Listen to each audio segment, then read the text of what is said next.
Hi everyone, and welcome back to Art with Mrs. S. Today we're going to be making a dog work of art with some textures and patterns. So to get started, I'm going to be drawing some of my ideas and getting the dog first. And I'm going to draw this really big on my paper, and then what I'll do is add in the textures and patterns next. So to get started, I'm going to draw that dog nose first, and that's going to help us out the most. I'm going to draw it kind of towards the center of my paper. Kind of looks like almost a heart shape or a rounded triangle. The next thing I'm going to add in is kind of the face or the mouth to my dog. And let's do that by adding in this kind of rounded shape that curves up, back down and around.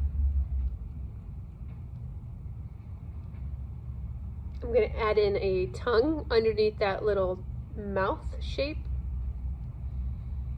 And you can draw a line down that tongue.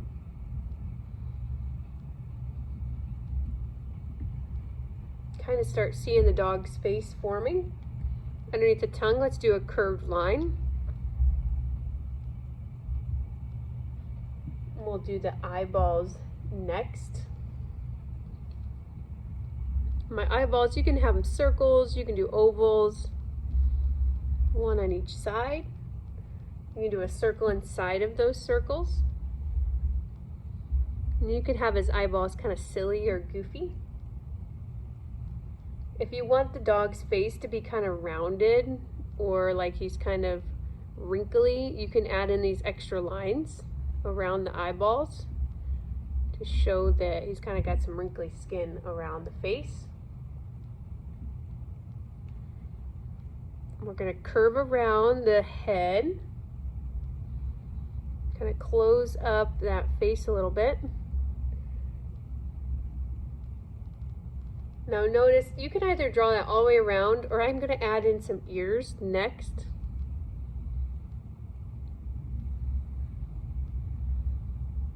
Some floppy looking ears. They don't have to be perfectly symmetrical. Once you have an ear on each side, you can have your ears going up or you can have them going lower than that. That's fine. I'm going to close up the rest of the space I have on the head. And the front of the dog, I'm going to do like a collar first, and then I'll continue with the rest of the body. So this collar that goes around its neck. You might even have a little bit of his like name tag coming down. And depending on how much space you have left, I'm going to take the rest of this down the body. So I can have this going down, kind of curved, down, curved. And I don't really have a lot of space on mine. I won't see the whole body, but I might see part of the arms coming down. You could see part of the second set of legs, depending if it's sitting. And you might have a little bit of a tail sticking out of the back. Kind of off to the side.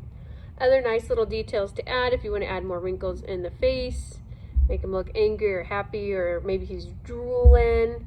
You could also add in details around the nose, add in more circles.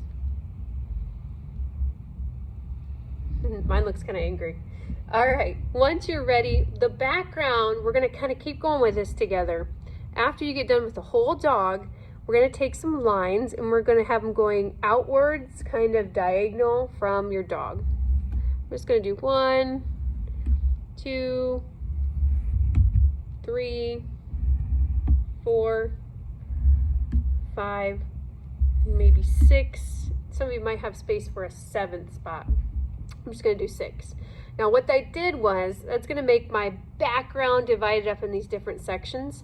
And in each one of those spaces, so I have 1, 2, 3, 4, 5, 6, 7 spaces, I'm going to do different patterns or designs and lines. And one of those, something really easy, because we've been practicing circles, I could just do some big circles for one of my textures or patterns. Other than shapes, we could use some lines. So in this next area, maybe I'll just do some nice zigzags. Zigzags are my favorite kind of lines. I could go back in with another shape. Maybe this time I want to do like triangles. And maybe in this next one I'm going to switch back to a line. I'm going to do curvy lines this time. Notice they start and stop on the dog and off the edge of the paper. Ooh, what else could I do? I could do swirls.